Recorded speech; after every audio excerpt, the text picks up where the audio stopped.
भगवान बुद्ध के जीवन की सीरीज में आज हम लेकर आए हैं उनके विवाह की कहानी। तो शुरू करते हैं इस सुंदर सी कहानी को। इस जवानी की उम्र में ही सिद्धार्थ कुमार के एकांतवास और वैराग्य को देखकर राजा सिद्धोधन को आसित ऋषि की भविष्यवाणी याद आती है। उन्हें सदा यह चिंता रहती कि कहीं उनका पुत्र विरक्त न हो जाए। इसलिए राजा सिद्धोधन ने देवदह के कोलीय राजा दंडपति की रूपवती कन्या राजकुमारी यशोधरा के साथ सिद्धार्थ के विवाह का प्रस्ताव राजा दंडपति से किया। राजा दंडपति ने उत्तर दिया, जो स्वयंवर की परीक्षा में जीतेगा वही यशोधरा से विवाह करेगा। फिर स्वयंवर रचा जाता है जिसमें 500 राजकुमार एकत्रित हुए। स्वयंवर की परीक्षा सही तरीके से संपन्न हो इसलिए कुछ आचार्य, चतुर पुरुष, परीक्षक, मध्यस्थ नियुक्त किए गए। इस स्वयंवर में वाण विद्या, तलवारबाजी, घुड़सवारी, सांख्य योग, वेद अर्थ विद्या, हेतु विद्या और इतिहास आदि विद्याओं को शामिल किया गया। जब इन सभी विद्याओं में सिद्धार्थ कुमार ने विजय पा ली तो यशोधरा ने उनके गले में जयमाला डाल दी और विधि पूर्वक उनका विवाह हो गया। विवाह हो जाने पर भी सिद्धार्थ कुमार का एकांत में बैठकर ध्यान करना और लोगों के दुख आदि से संबंधित प्रश्नों पर विचार करना न छूटा, जिससे राजा सिद्धोधन की चिंता और बढ़ गई। वह इस प्रकार का उपाय करने लगे जिससे सिद्धार्थ कुमार का वैराग्य भाव कम हो जाए और उन्हें काम भोग से अच्छी तरह बांध दिया जाए। इस उद्देश्य की पूर्ति के लिए राजा सिद्धोधन ने सिद्धार्थ के ऐशो आराम के लिए गर्मी, सर्दी और बरसात में रहने के लिए 3 अलग अलग महल बनवाए।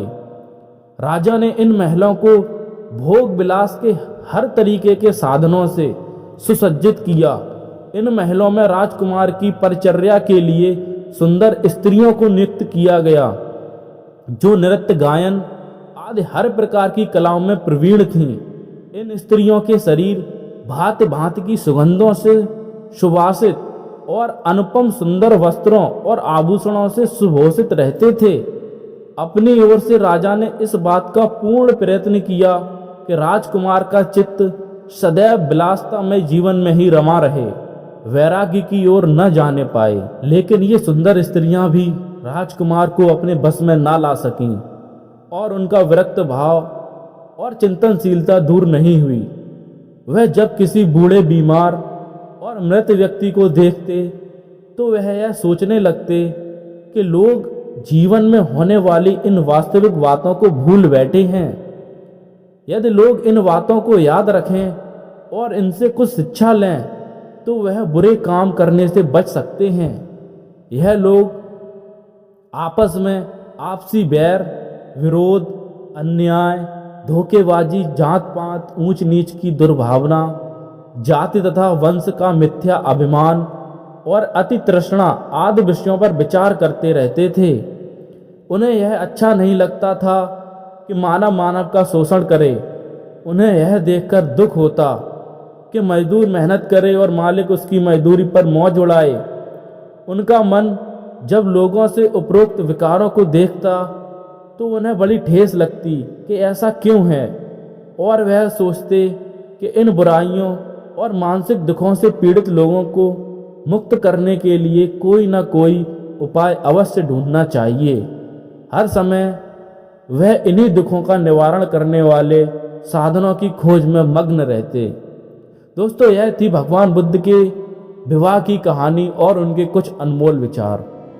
दोस्तों, अगर आपको वीडियो अच्छी लगी हो तो इसे लाइक करें और अपने अच्छे से सुझाव कमेंट बॉक्स में ज़रूर दें और वीडियो को शेयर करें। Thank you.